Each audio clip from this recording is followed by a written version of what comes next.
Welcome back to the studio. In this film I just want to go through some cutting techniques for my new snowy version of the 2-pine print that I've been working on through this series. So just to remind you, I found this sort of super charming picture in the British Museum website of a bear on a pine tree, and I'm going to try and get the same kind of feeling for my snowflakes. And when I come to print, I might colour match with the sky there. I'm not sure about that yet. But anyway, back to the cutting. So on this particular print, the snowflakes are irregular. They're irregular in the way they're falling, and they're irregular in shape. So what I've done is I've used my white china graph to mark out where I think I want the snowflakes. I always think it's better to mark out if you're doing something like a sky full of stars or snowflakes. I find it easier myself if I mark them out. If I just go in there and cut, you may think you're going to get it nice and random, but you might well end up with like loads of stars at the beginning, and then you lose heart and there are fewer and fewer, and it all looks a bit wrong. So I've marked out where I'm going. And when it comes to cutting these snowflakes, I've got a variety of tools. So I've got a little V there, and I've got a little U-shaped gouge and a slightly bigger U-shaped gouge. And I want a mix of circles and random shapes. So if I want a perfect circle, so let's just pick a snowflake at random. If I want a perfect circle, then I've got a little U gouge here. This is a 1.5mm gouge, to be precise. And what I'm going to do is I'm going to turn it on its end, and I'm going to use it just to stamp out a piece of lino, which I'm then going to get in there and just fetch out. And that's going to give me pretty much a perfect little circle. But I don't want them all to look like that, so some of them I would go in and cut with a V tool so that they have a kind of squarish edge to them. So again, I'm just going to get in there and pick away at those. And here I've got a little U gouge, so this is a 0.5mm U gouge, and even if I do go up on end, it's going to give me a different sized circle, or I can go in and come out again, and that's going to give me a kind of rounded, slightly elongated oval shape. So I'm going to pick my way across using different tools, so that not only do I get a random scattering of snowflakes, but they're not all a standard size or shape. So that's how I propose to cut those. The other thing I'm doing is I'm getting those out quite deep, because when I come to print the moon in this picture, it's the block that's for blind embossing, and I'm going to be blind embossing it. I'm going to be pushing it into that soft white printing paper and getting a blind emboss. And I quite like the idea of printing the sky at fairly high pressure, so that the snow is kind of embossed as well. It'll be quite subtle, but it'll be there. So I need to get a fairly deep hole cut in order to have that little bobble of raised snow. So that's something that I'm doing anyway. The other thing I have here, as you can see, when I did the offset printing, so I had my tracing paper with the wet ink from the other blocks, and I rubbed that wet onto the lino. The lino's too big, so I need to trim away the edges, and I just wanted to say how I do that. So when it comes to cutting this block out, these bits are all coming away. All of these tree shapes are going to be cut out, and the moon's coming out as well. So down at the bottom here, I need to worry about the edge where the sky is at the bottom, but I don't need to worry about it with the trees, because that's all coming out anyway, so that whole thing's going there.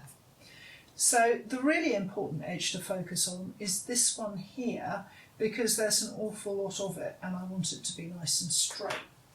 So let me turn this around and show you how I would do it. Now, I have already taken a heavy ruler and I have scored the edge of the lino lightly with a Stanley knife box cutter, just to give myself a guideline.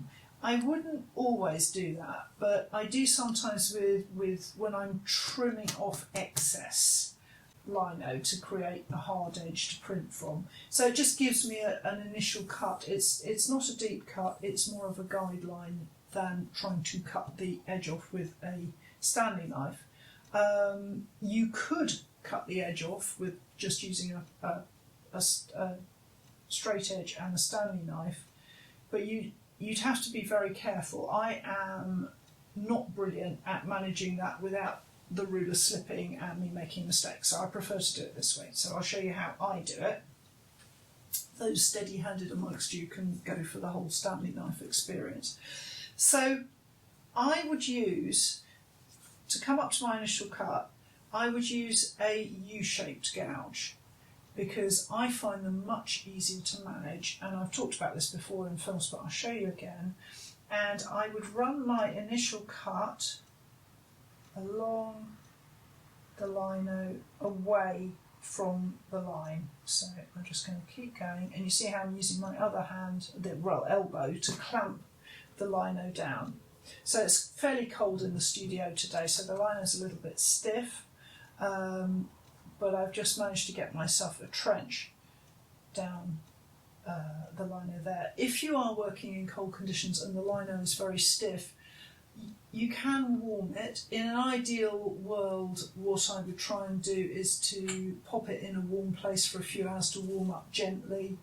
If you're desperate, use a hairdryer, but keep it a good distance away. You really, really don't want to overheat lino if you are warming it.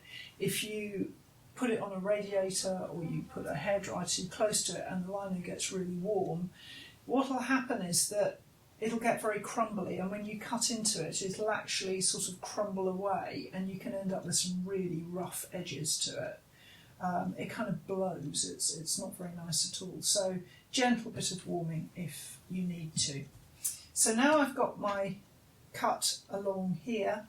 What I'm going to do is I'm just going to take my time and I'm going to use the edge of my U tool to just ooch my way up to that cutting guide where I've cut. So it's the edge of the U. And I'm just going to take my time to do that. I'm not going to try and do a long strip. And I'm just going to finesse it until I am happy. So here again, I'm able to go with it and get a nice straight edge along the edge like that. And then once I've got that straight edge in place, then I can come in with a bigger tool.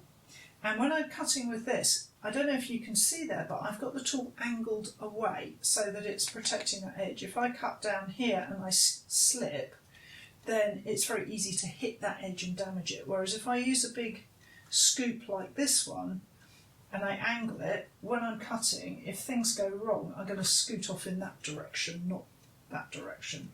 So I can come in and get the excess lino just cut away there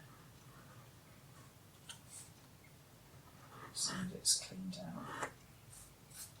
So that's how I would finesse the edge of the block to give me a nice tidy edge. And the other thing that I wanted to talk to you about is wrapping your head around positive and negative. When I'm looking at this, it's really easy to get into the mindset, oh, all the white bits need cutting out, and then leaving the rest of the tree, which I need to cut out, or indeed cutting the wrong bit of sky.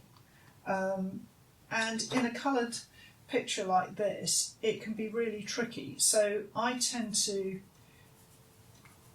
shade in so that I know where I am. I know all of this is coming out.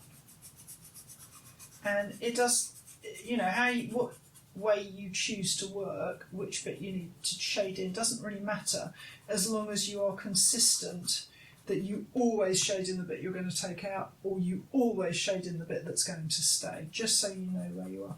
So by colouring the whole thing in white, I'm getting away from the distraction of these little bits of white and seeing the thing as a whole thing that needs to come out, seeing that branch as a whole object that needs to be cut away, which is a bit less confusing.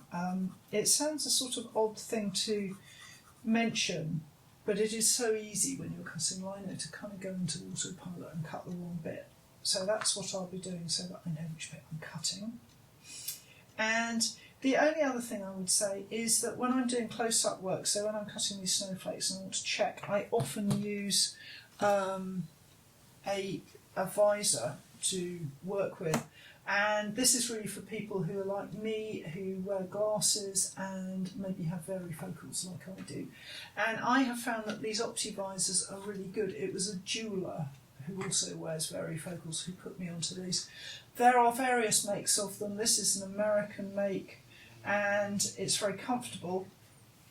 If you go for the opti-visor make, there are a series of different lenses, and it explains how to work out which lens you want on the side. But basically what you do is you measure the distance from your eye to the work you're working on, and then you buy the 8-inch lens or the 10-inch lens, and it is in inches because this is an American company.